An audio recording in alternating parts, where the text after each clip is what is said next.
It's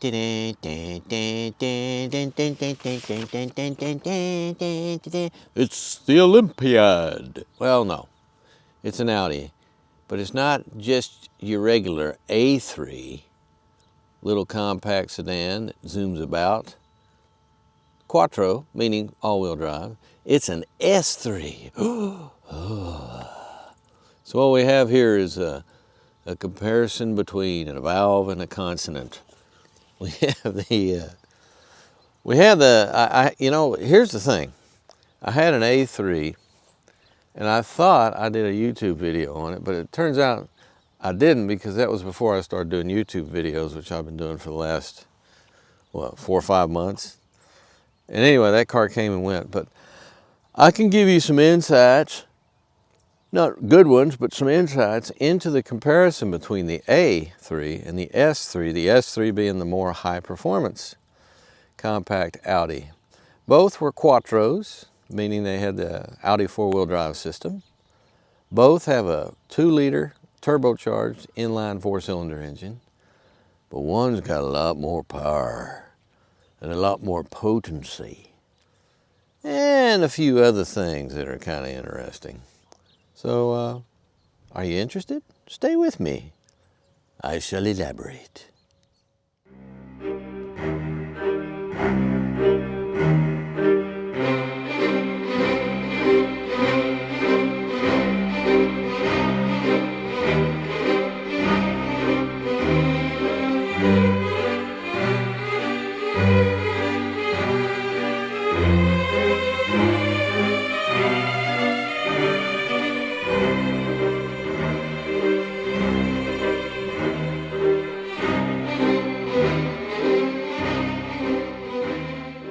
If you're of older persuasion, not ancient like, the ancient ones, but old enough to have gone through school maybe when you were in the late 60s, early 70s, you may remember that Audi arrived on the American shores with a car called the Fox.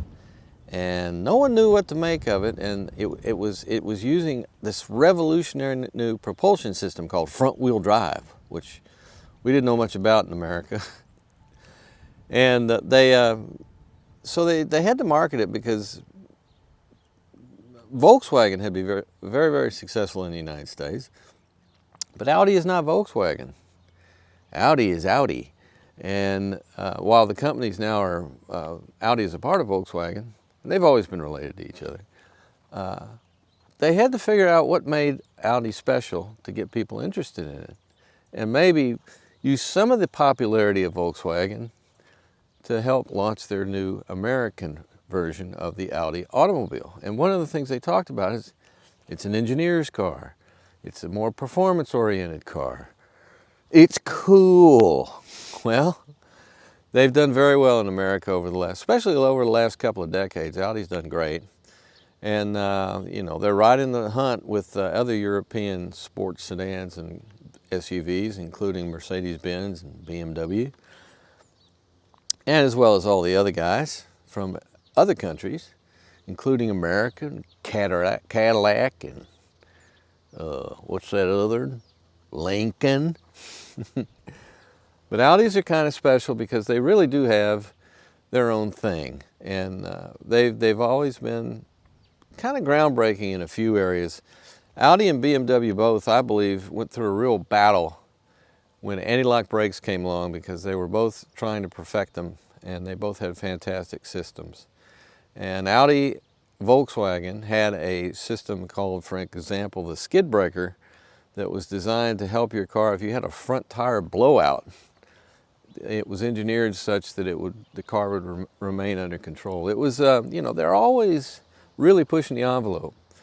And so when you get a little compact sedan like this, which is becoming a real battleground in the luxury sports field, Audi's got to do their thing to make it an Audi.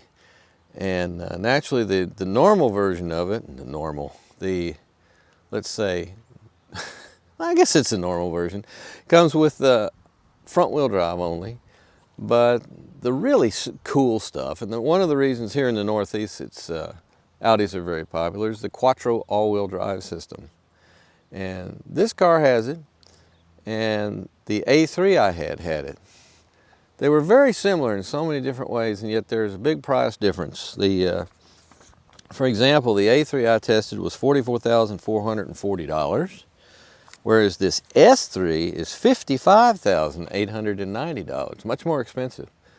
So why is it so much more expensive? Well, I think you'll find that there's a lot of go-fast stuff on this car that the A3 does not have.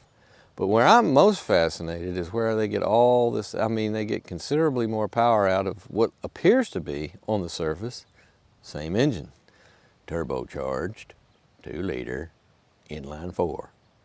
So why don't we have a look at that engine and see what we can glean from this high performance version. Let the gleaning begin. So here we have our very potent little power plant for what is, after all, a pretty small car, a compact. It displaces 2 liters. Now let me compare these things, the S versus the A. The A 2-liter turbocharged engine puts out 201 horsepower and 221 pounds of feet in the torque department, whereas this engine puts out 306 horsepower, over 100 more horsepower, and 295 pound-feet of torque. So this is a considerably more powerful engine. So how does they do that? Well, I don't know. I'm gonna look into that. I'm gonna look into that right away. I'll find out. But the fact of the matter is, both of these engines are quite satisfactory in the refinement department and the smoothness department. I haven't detected yet, although I haven't gone on any crazy driving sprees yet, as to whether or not the turbocharger really has a strong kick to it. But in normal, what I would call everyday driving, it just feels like a larger displacement engine. It's very, very well integrated. Now here what you can see here, air intake, air box right here. Hot side, it looks like, but that can't be the hot side because the air's going right into it. So that's the cool side, and that's the hot side over there, right there.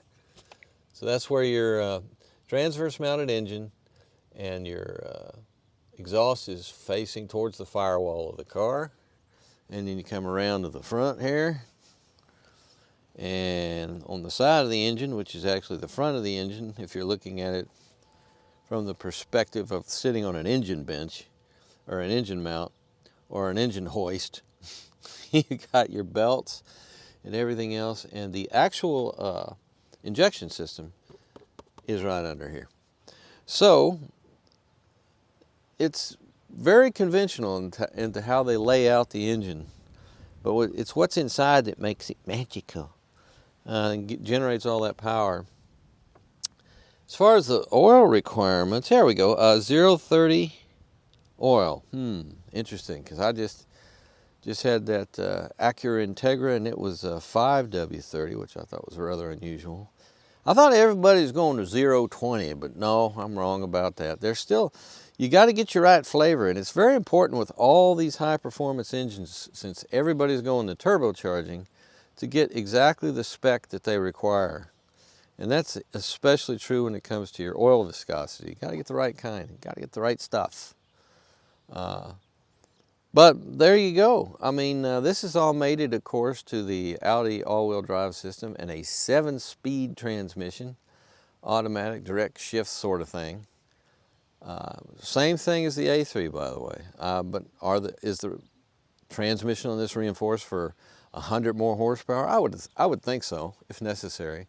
Or you have just a stout build for the A3 and it's perfectly adequate for the S3 also. That could be what we're looking at.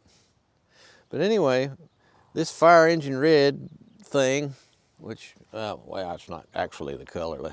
Hang on there. Let's have a look here. I got the literature right here. It's pretty, isn't it? It's a deeper kind of thing. The official color is Tango Red Metallic. Tango. How about that?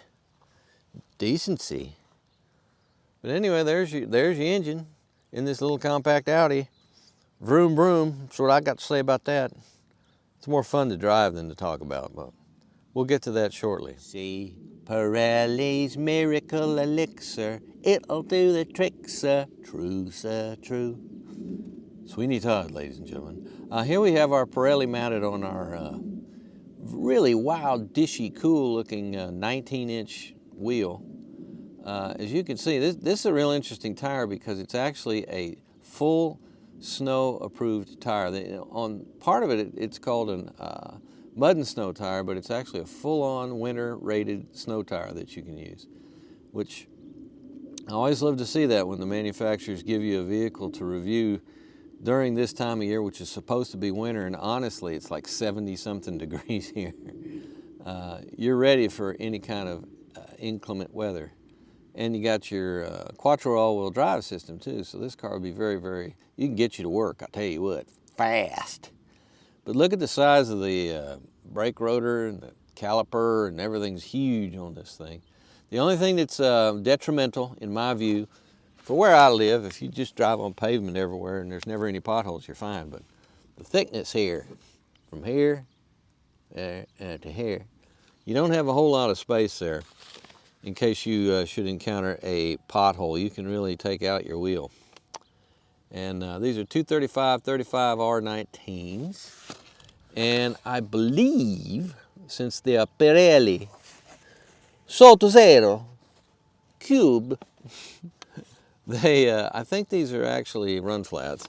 I don't know that for sure. I don't see the symbol, but something's telling me. See, I'm getting way ahead of myself, but I'm willing to bet this does not have a temporary spare tire just because it's something, I can feel it in my bones. So anyway, if we go aft, this is not a hatchback. This is not, see, look at there, you could almost think it might be, because like with the Integra I just tested and some Hyundais and some other great cars that look like sedans but actually a hatchback, this is a true sedan. It has a trunk. There we go. Whee! How big is it? Quite big for a compact. You could get a couple of big suitcases back here. This is nice. It's very well finished. And you got your ski through there for putting your alpine skis in there for when you go up with your snow tires and your Quattro to go up to the ski resort. Pretty good, huh? It's a well-equipped little car for that sort of thing. Now here we have, let's look underneath here. Take away that. And what do we have? Oh, wow. There's your 12-volt battery, and it's a big one. My God, that's truck-sized. And there's what looks to be a flat repair kit down there, right there. And I guess that's what we are left with. I was correct. Yeah, there's the goo. That appears to be the flat repair goo. So yeah, so those probably aren't run flat tires. Those are probably just tires. And you have a flat repair kit and no spare. So you know how I feel about no spare. But they reckon, them Audi people, they reckon, you know, if you're buying a luxury sports sedan, you can afford to call the auto club. You know, whatever. I have to have a spare. I'm insecure about flats. I think I've just had too many in my life. So anyway, beautiful little car. And it's not, it has plenty of family resemblance, but it also kind of fits in with, I mean, if you saw this, okay, close one eye and put on your sunglasses and fog over one side of that lens with the eye you can see with, you could see Corolla, right? Well, no, but that's about what size it is. When I say compact, it really is a compact, which is, I've always kind of associated Audis with bigger cars, but they have everything. Every class you want. That's why they got all them numbers, A2, A3, A4, A5, A6, A7. Is there an A7? A8? I know there's an A8. That's a big car. But there you have it. Beautiful little machine. And will it drive appreciably better than the A3? I have very fond memories of the A3. I'll have to go through my notes. But I think it's just an A3, only better. Hence the S. There are a number of crazy things in this Audi S3, but there are a number of conventional things too. But here's what I think is just crazy. You naturally have the Audi virtual cockpit, which is similar in many ways to the Volkswagen virtual cockpit, which of course makes perfect sense since they're from one family. And here, this particular display you have in front of you is known as the dynamic display. And as you can see, I'll give her some gas there. And one of the things it says about this, well, let me show you first of all how we adjust this. So we go over here to our main settings and we go to settings. That's the thing to do. Display and brightness. And then we go to Audi Virtual Cockpit. And so right now we're on dynamic. Now if we go to sport, driver may become distracted. Yes, change now. So we're now on sport. Now to me, sport is by far the most normal looking of the displays. You got your tachometer, of course, on the left side, and your speedometer on the right side. And where's your gas gauge? Well, you have your range, 205 miles up in the upper left, but I don't see no conventional gas gauge here, because there isn't one. So let's try a different one. How about S Performance? Do you really want to change the layout of the virtual cockpit? Warning, driver may become distracted. Well, yeah, let's get distracted together, shall we? And there we go. So this is the S Performance. And as you can see, there is not only a gas gauge over here, it's huge. I mean, it takes over the entire side quadrant, and it does indicate that the fuel level is below that, and well, there you go. So again, look there, you got your tachometer as your dominant thing, and then you have a digital speedometer. And what's over here? Date and time. And over here we got, well, hang on just a minute now, what I'm going to do here for you. Fuel consumption, short-term memory. Well, I think that's this particular trip, as far as cataloging what you're doing on this trip. I don't know if it actually affects your personal short-term memory. Long-term memory, boy, that's me right there. I can remember all the way back on a movie set called DOA with Dennis Quaid and all these wonderful people that were in it. My favorite being his now ex-wife, Meg Ryan. But anyway, and then the energy consumers. Right now we have the left seat heating on and the air conditioning is on. That's what's consuming your energy, which I assume, look at this. This is implying how many gallons per hour are being used by these particular features. That's engineering right there. That's serious, well, some would say it's like geek stuff, but I like it. Then we have driver assistance. We have no driver assistance on right now, but if we had on for example, the adaptive cruise control, that would be telling us following distances in front of us, that kind of thing. The traffic signs, the nearest one says 35 miles an hour, and that's that. That's a bunch of interesting things for you. I'll leave it at fuel level. So anyway, what else do we have? The one I showed you initially was the interesting one, which is dynamic. Yes, change now. Yeah, we'll change it. That's just kind of a minimalist, weird sort of thing. And once again, we don't have a gas gauge. Well, excuse me. Yes, we have a gas gauge in the very middle this time. Now, what can we change with this thing on there? There you go, same thing. So I'm beginning to see a pattern here. You have all those particular things that you can put in a part of your virtual cockpit, depending on which virtual cockpit that you have selected. And the last one I need to double check then would be Sport, and we'll change now. And there's the fuel level. So there we go. We have a quadrant that can be adjusted with the thumb screw over here. That's what I'm doing here. Woo! And that is pretty much my favorite one would be, not that it matters to you, but my favorite is the fuel in the middle there, and the sport instrument setting, because that's the most conventional and I find the easiest to read and the most, So that's there. Wow, that's amazing, isn't it? That's your S3 virtual cockpit instrumentation display. And over here, what do we got over here? We got our lights. Now, our light switches are kind of minimalist. You have auto and not auto, and then low beams and high beams.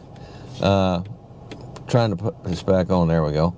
And then we have front fog lights, and then we have the rear fog lights right there. And one of the things that's really bizarre here, let me see if I can zoom down here. This is for your cruise control. It's on the left side instead of the right. It looks kind of like the Toyota version, except the Toyota version's on the other side that way. And on off is here. Cancel is forward. Back is resume. Your speed setting is up and down, and then their distance setting for your adaptive cruise controls right there. This is not illuminated at night, by the way, so that can be kind of difficult to negotiate at night until you get used to the car, which I'm not wild about. While we're here, since this was our thumb screw. Now, what is this here? View. Well, here's something else. Now, here is a this can give you the amount of boost we have. No boost going there, but a tiny tack. And then the speedometer over on the right side. That's interesting. So why don't we go over to, let's go to dynamic, and we'll look at what that does. Let's hit view and see what happens there. See, that's just that little thing that goes in there that gives you your boost and your oil, depending on if you want that. So you got an amazing array of things you can pick from, depending on what you'd like to have to look at while you're driving, which you won't be paying much attention to because you'll be going so fast in this S3 that you'll be looking out the windshield, hopefully. So let's migrate over. This, of course, is your volume for your stereo system, and this is a pre-selected media source thing, and I don't have any media hooked up, such as my my phone or a iPod. Can you still plug iPods into these things? I have no idea. You probably can. Or any other Bluetooth device that you're using. Let's go back here to home. And as is typical Audi practice, the clarity of the center screen, we got a little bit of flicker there, sorry. Trying to change that, that's just going to be there. The clarity is excellent. Very, very easy and sharp imagery. Good contrast. Let me show you some other stuff that's kind of interesting on the settings side. What else did I have here? We had our virtual cockpit, our MMI. Now, our MMI is touchscreen feedback, and that is, you can use acoustic feedback during touch input. And you're hearing that right now. That medium is that snickety snick. And there's that. And then acoustic feedback during touch impact. You can turn that off completely if you want. So I'm going to leave that there. Make it loud. Screen cleaning. To restart the display, please press and hold the on-off button. Okay, I'm going to press and hold that. There we go. So if you want to clean the screen and not affect all the things that are on it through your touch interface in there, that's what you use that for. There was another, what was I going to show you that was interesting? Oh, vehicle, here we go. Now this is incredibly important because first thing we need to look at is Audi Drive Select. Now at the moment I have it set on individual. Now you can see there's comfort, auto, dynamic, and auto is, it just automatically adjusts what it thinks you ought to be doing, right? Now dynamic is basically, I guess, the same thing, except the settings are different. So I ignore all this, except for comfort is obviously straightforward. Individual is the way you want to go, because right there, you press that and you can customize exactly how you want the car to behave. So in this case, the drive system I have on balanced. The suspension I put on comfortable. Steering is on balanced. It was on comfortable, which it's still really tight. But the one at the bottom is the one that cracks me up because that's engine sound. Quiet, automatic, or present. Let's go to present. And then let's go to quiet and see what happens. Sounds exactly the same, right? Probably because I don't have the sound system on right now. I'll leave it on automatic, let it do whatever it wants. But there you go. And naturally, our navigation system is a load of fun, which I believe I'll show you in the driving phase. But you have a Google Map. It is Google Maps, and this says Imagery Maxar Technologies. But I guess that is the company that interfaces your virtual reality situation with your Google Map and the actual placement of your vehicle. And then you got your sound system. No medium sources. I got confused initially. This is your antenna. So if you want to adjust, right now we got. It decided it's going to turn on. There we go. But then again, you got all your stations you can pick on: Sirius FM, or you can go to what else do we have here? Source. There we go. FM, AM. There you go. So all very straightforward once you get used to it. Very Audi-esque, very Volkswagen-esque actually. But there is a difference in the overall execution between Volkswagen and Audi, which you'd kind of expect, because it's like Toyota and Lexus almost, and that the way they set up everything is more fitting with what type of vehicle it is, whereas an Audi is considered more of a sport luxury and a Volkswagen is more of a general purpose. Boy, I bet they hate that.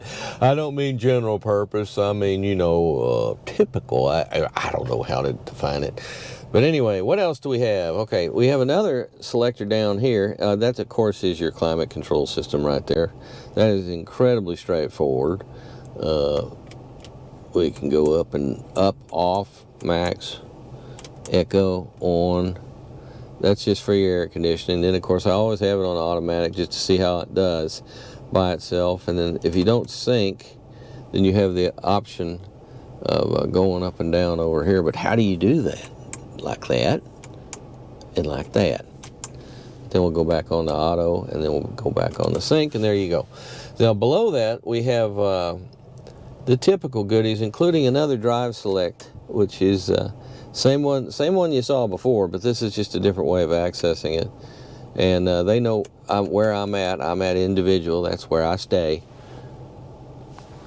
And what else? You got your traction control on and off. You got your engine stop on and off. Parking assist.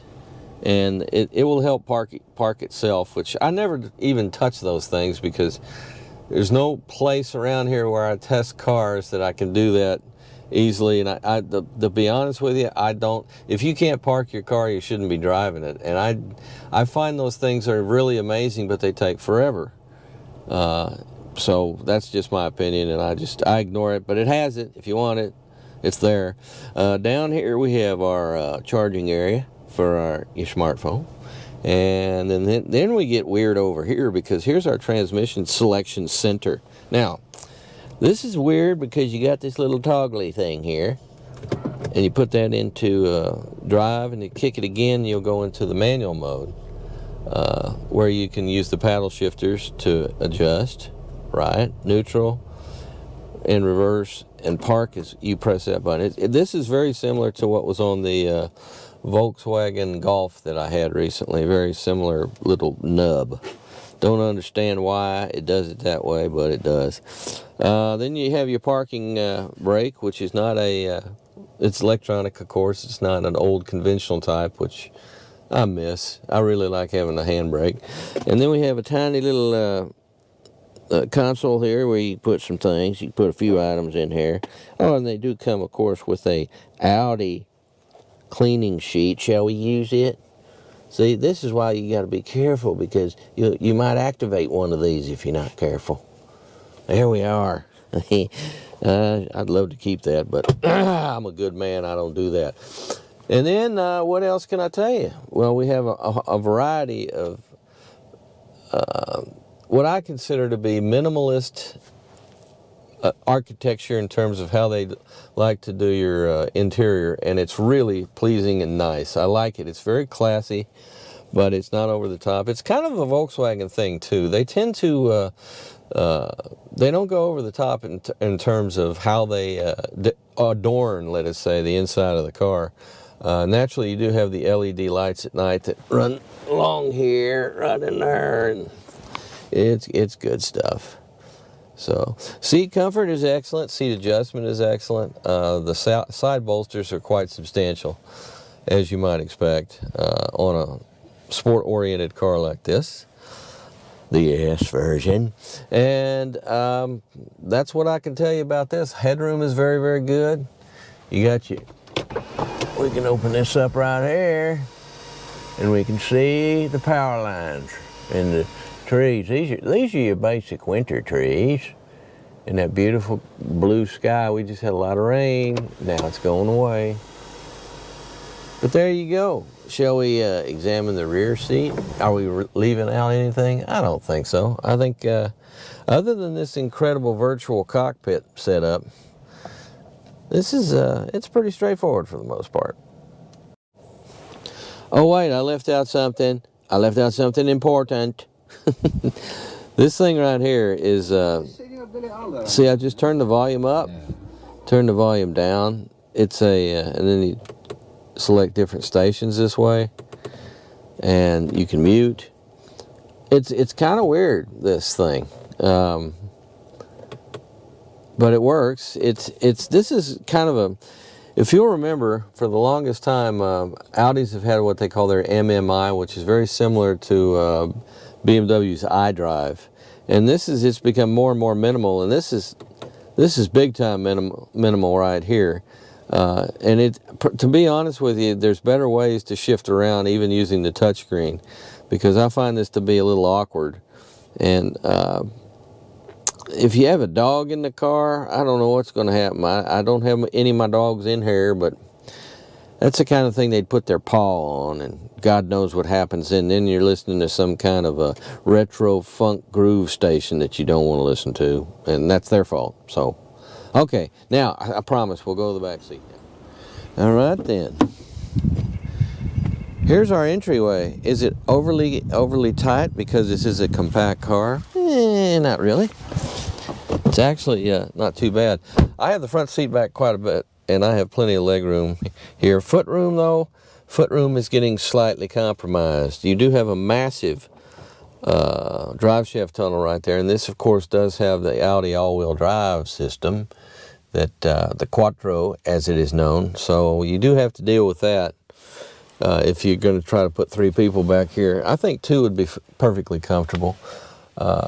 It's not claustrophobic, but it is almost like a fastback roofline, so that your headroom is good. They have these, if you can tell here, this is interesting, they have these cutouts basically to help with the headroom, and the headroom is good. It's good in that I'm 5'8" and I'm just barely touching the headliner. So a tall person, you may have an issue, I don't know. But down here we have we have a place to plug in our USB-C devices. And you have your ventilation that you can actually adjust from hot to cold, which is nice, considerate. And let's have a look at our armrest situation. Looks like it's going to be pretty high. No? Nope. That's good. Yeah, that's nice. It also has the lower lumbar support on these seats is really good. It's really firm and noticeable, which if you like some back support, you're going to love that. Otherwise, I don't know if you're going to be thrilled with it or not. But you got your individual map lights, very good for a compact. Would this consider to be an entry level? No, the A3 or the A2 I think would be entry level. But for the most part, this is part of the S family, so it's the more sporty, and it also includes a pretty much a larger roster of standard equipment for you to enjoy. So, all in all, this is pretty good stuff. I appreciate the fact that, like I said, it's very minimal in terms of how they adorn the inside of the car. It's very, almost, I would use the term business-like, the way Audi does it. And so there you go.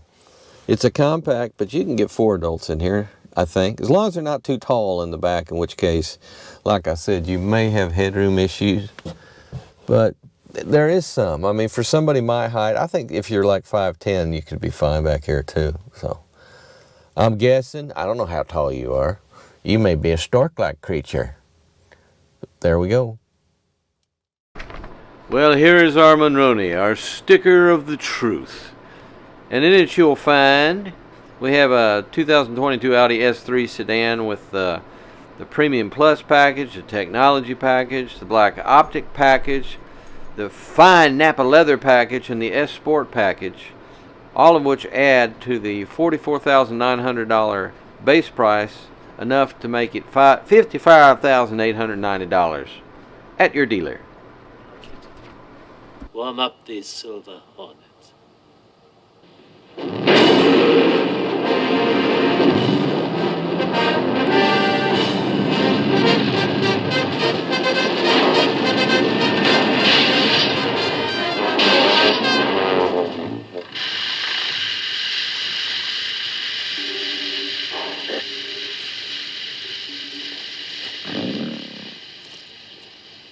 Peter, I very much suspect that the Hornet is overdue for a service.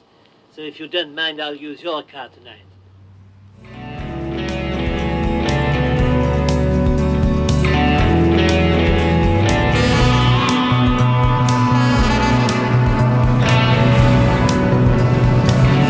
Well, I'll tell you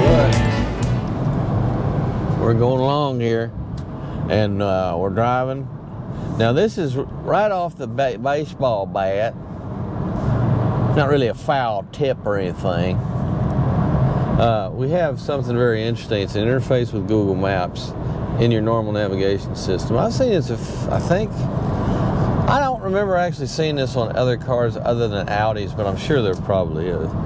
But as you can see, we have our virtual reality, if you want to call it that. It's not really at all, but instead of a conventional map, you have a satellite map. And this imagery 2002, excuse me, well, it may not be Google. I can't read that. It's, well, whoever it's from, you can read this if you want, but that's where the mapping comes from. And I wonder what happens if we do this. For your safety, this function is not available while driving. Well, function this. All I tried to do was pinch it. It won't let me pinch while I'm driving. We'll try it the next time. But anyway, away we go. As you can see with the speedometer situation here, we have a lower centered, almost a direct center mount for your digital speedometer, and then you have your tachometer that kind of goes uphill and flattens out. I don't know if that's supposed to resemble the torque curve or what, but as you can probably hear, I don't know if you can, there's a fair amount of road noise.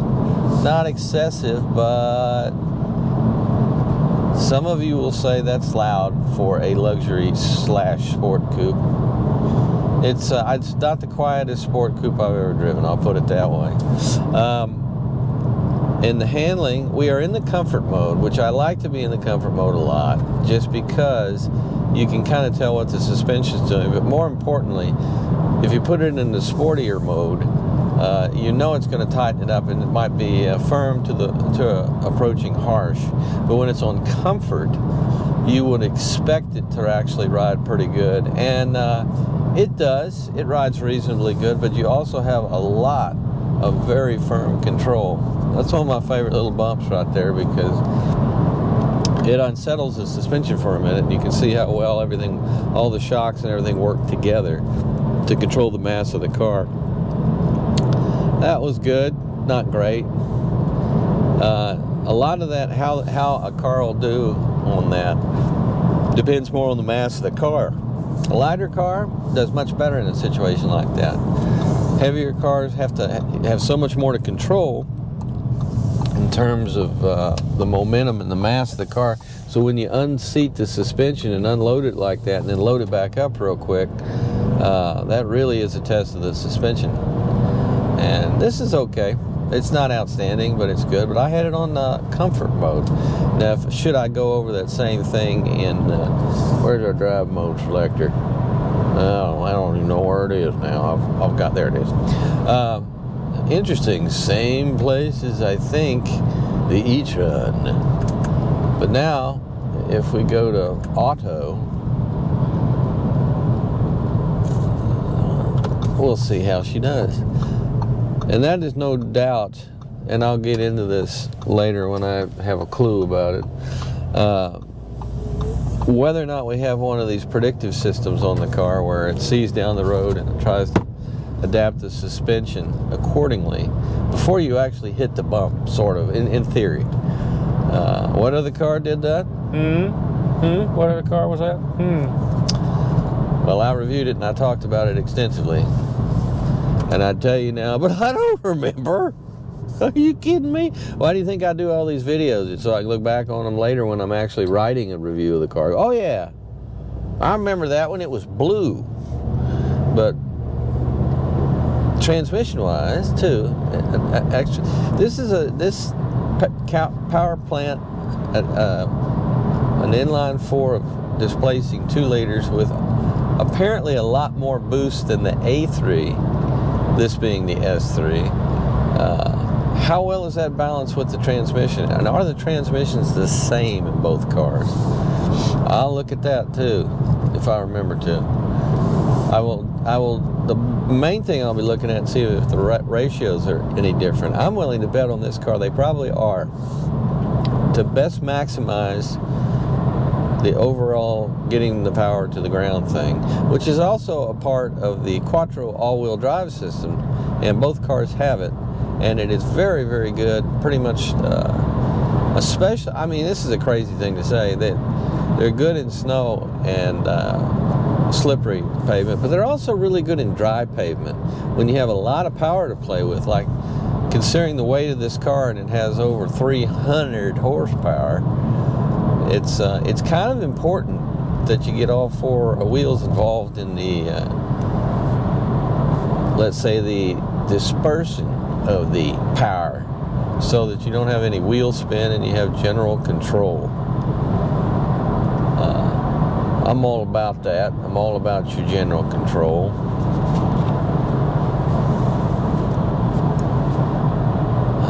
Okay. Yeah, it's still from an air standpoint, the car is very, very quiet. It's just a little bit of road noise, and that could be those really good tires that I mentioned earlier that are in fact snow rated. So in order to have snow rating, they got to have a lot of the parallel sipes on it in order to grip snow, and that tends to make the tires a little louder. So you can't fault the car for having, especially this time of year, since Audi was generous enough to put these on the car, so even though it's unseasonably warm, it's such that you're ready for any kind. If it was to snow, and it was supposed to in 2 days' time, except they've already changed that forecast because it's not going to be near cold enough, and it's going to be rain instead. But I love the fact that here in the Northeast, that's what they stick on these cars, because that's the tire you want. That's a good tire to have, and it does everything else well. It's really good.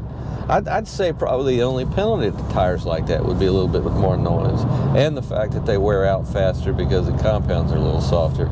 But that also translates to grippiness in the dry. So it's a win-win, unless you don't particularly like buying tires often. It's the only real downside is a little more noise and less tread life. So look at the tightness of this steering right here, and this is, I'm on the auto mode. Now, what does the auto mode do? I would imagine there is a lot of on-the-fly adjustment going on. Is any of it predictive adjustment? Probably not, but I'll check. I have so much reading to do. And this being a compact, that's another thing that benefits really, really good handling, is when you have a smaller car to begin with. The dimensions are such that It's very low to the ground for the most part, although not as low as you got to be real careful getting out of driveways and stuff like that. It's higher than that, but it keeps the center of gravity on Audi, not just the center of gravity, but Audis have always been really good at just the general front rear weight distribution depending on what kind of drivetrain you have.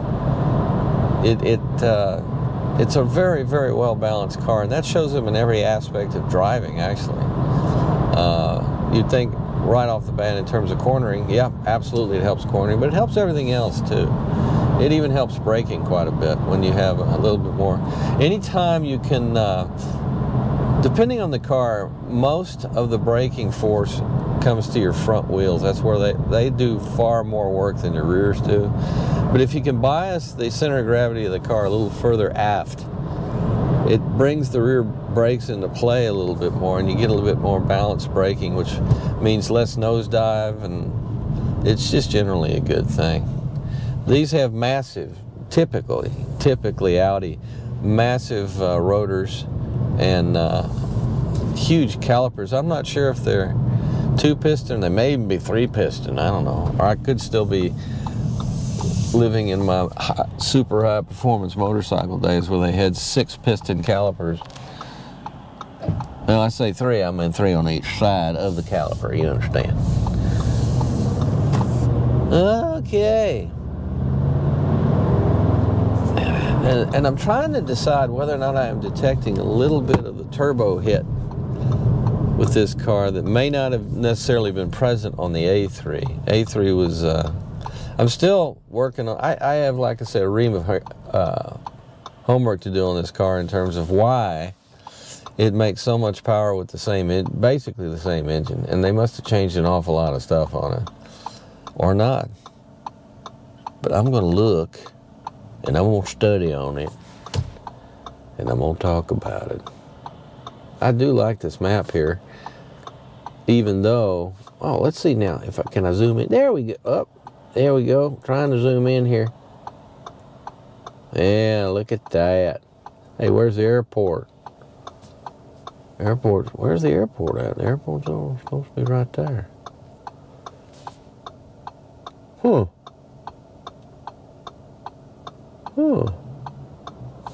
Must be over here.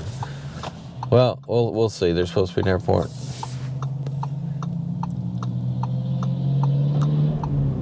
Oh, it just started by, how did it know? How did it know? The engine stop just started without me doing anything. How do it know? The thermostat, how does it know to keep something hot or to keep something cold? How do it know? Oh, it's going this way. It's oriented towards actual navigation, this being north and this being south. So we're zooming out of the range. Hey, man. Well, you're not doing me any good here. Hey. Let's start over again. All right, then.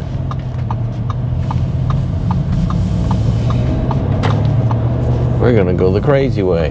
Whee!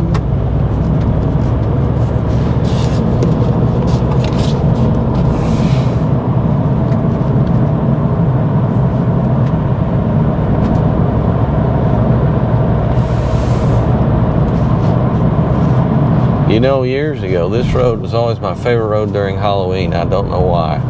It just was. It's not that there's a lot of great Halloween decorations or anything.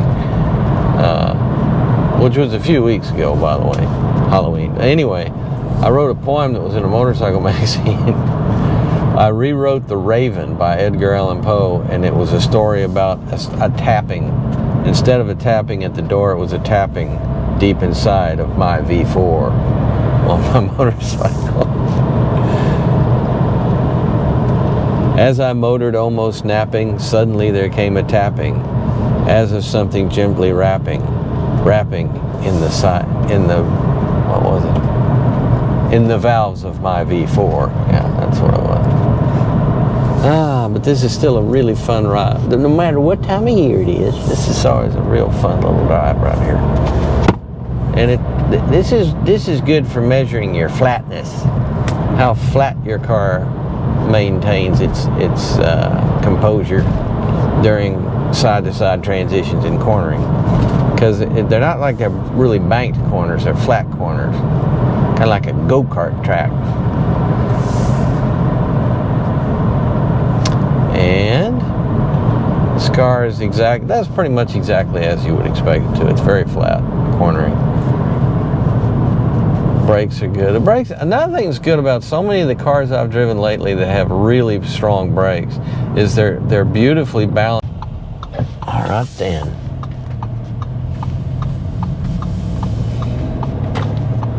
We're gonna go the crazy way. Whee!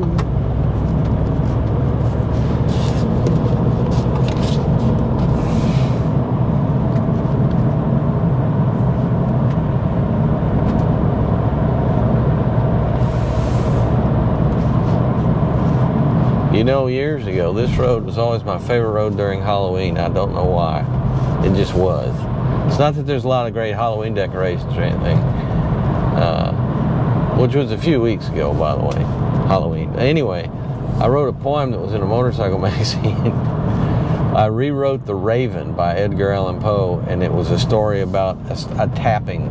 Instead of a tapping at the door, it was a tapping deep inside of my V4 on my motorcycle. As I motored almost napping, suddenly there came a tapping, as of something gently rapping in the what was it? In the valves of my V4. Yeah, that's what it was. But this is still a really fun ride. No matter what time of year it is, this is always a real fun little drive right here. And this is good for measuring your flatness, how flat your car maintains its composure during side-to-side transitions and cornering, because they're not like they're really banked corners, they're flat corners, kind of like a go-kart track. And this car is that's pretty much exactly as you would expect it to. It's very flat cornering. Brakes are good. The brakes, another thing that's good about so many of the cars I've driven lately that have really strong brakes is they're beautifully balanced, progressively speaking. They're easy to modulate so that you don't get a lot of sudden jerkiness. Now, are you going to go the way I want to go and go real slow? That's just a downer for me. And if you take a left up here, I'll be happy. He's not going to do it. He's not going to turn left. Well, I'm going to slow down a little bit since there's no one behind me. And I shall give you a tour. Here we have this road off to the left. And here we have a little river which people like to fish in. And here we go down this corner. Whee! Woo! That's so much fun on a motorcycle. It's still pretty flat, that curve. It doesn't have a lot of banking to it. What is this guy doing? He's backing out into the road. Boy, that's not a good thing to do. Ah, see, I'm making the face. Oh, now I can see. Alrighty then. So let's pick another setting, shall we? What setting should we go to? We'll go to dynamic. Whoa, it just suddenly downshifted dynamically. Wow, that's weird. Knocked us all the way up to 3,000 RPM. That's your dynamics, I guess. And now I get behind the slowest people on God's green earth. But I know I can do this. Whee! Bye, slowest people on God's green earth. Wow! Whee! Oh, this is good. I like this better. Are you having a good time there? See, you can actually look out the side window now. How about that? That's good for you. And there we are. And see, there's a map. You can really see the map now. Look at that. Is it going to flickering on you? I know it's flickering. But here, see here's your weird That is a strange way of measuring your rotations per minute. See, I prefer a nice analog gauge. Just climbing up the hill thing, it just doesn't do it for me. So the dynamic range is, I would equate with being the sport range. I think that's actually the best way to refer to that. Dynamic, I'll look it up, see why they call it that. But I tell you, it really keeps it in a high RPM. I bet our gas mileage is just going straight to poot land. And this should be an efficient little engine because it's a little engine, but it is boosted out the bazoo. I mean, that's an awful lot of... I don't know who the reigning king is in terms of production cars and horsepower per liter. It's weird because it feels like it does not want to go in these higher gears in the dynamic range. It has no interest in that, and I'm not sure why that is, other than it's being all dynamic. We shifted. That's good. We're dropped all the way down to, God, we're still almost at 2,800, 2,900 RPM. Because we're just, are you driving home from work and you just, man, I feel all dynamic. Oh, hell. This is what we're going to do. We're going to go down to stabilization control is on. Oh, that's good. Oh, I hit the wrong button, that's why.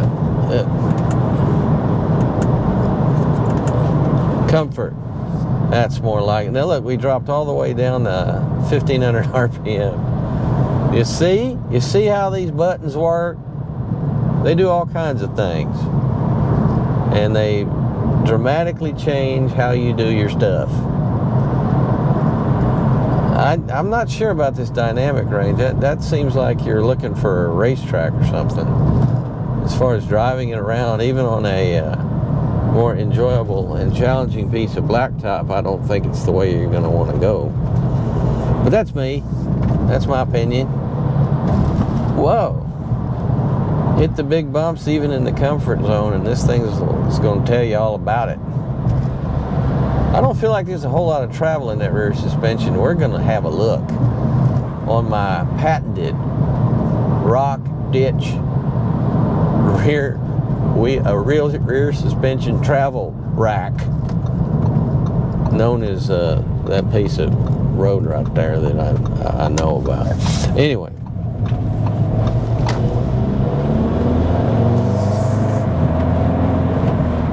Yeah, what this engine acts like is it acts like a 4-cylinder with a turbocharger on it, as opposed to, I don't know, a non-turbocharged V6 or some of these turbocharged engines are interesting from the standpoint of they don't provide near as much boost as some of these little hot rods do. And because of that, you have a much more linear power flow because it doesn't come on as strong. Doesn't do as much, but it still does a lot. I mean, it's still, especially with low end torque. Well, here's our test that I love to do to see what kind of travel we have. And at the moment, this Audi is actually stuck. I'm not sure why exactly. It's not high centered on anything. It just can't get traction over this rock. And for some reason, the Quattro system is not pulling it off the rock.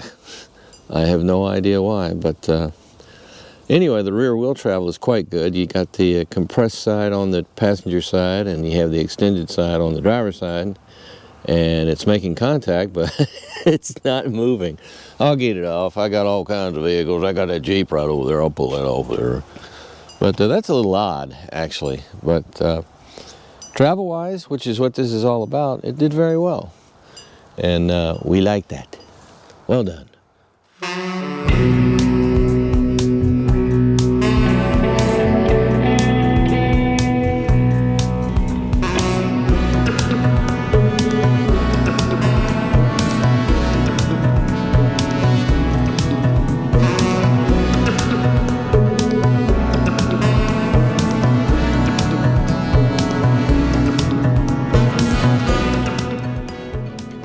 that's it for our S3. Now, I finally did discover, thank you Audi, for why the S3 has so much more power than the A3 with basically the same engine.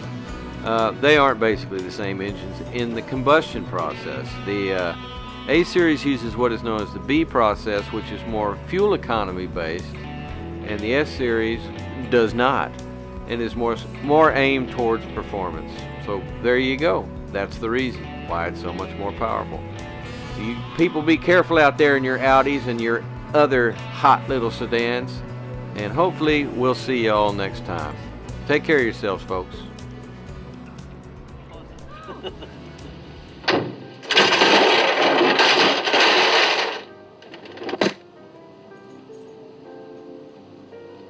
Yes, service. It's a little overdue for a service, unfortunately.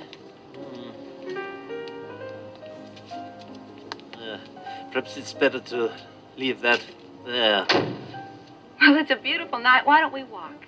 What an excellent idea. Ja, ist in alten Biri, gesandt geworden.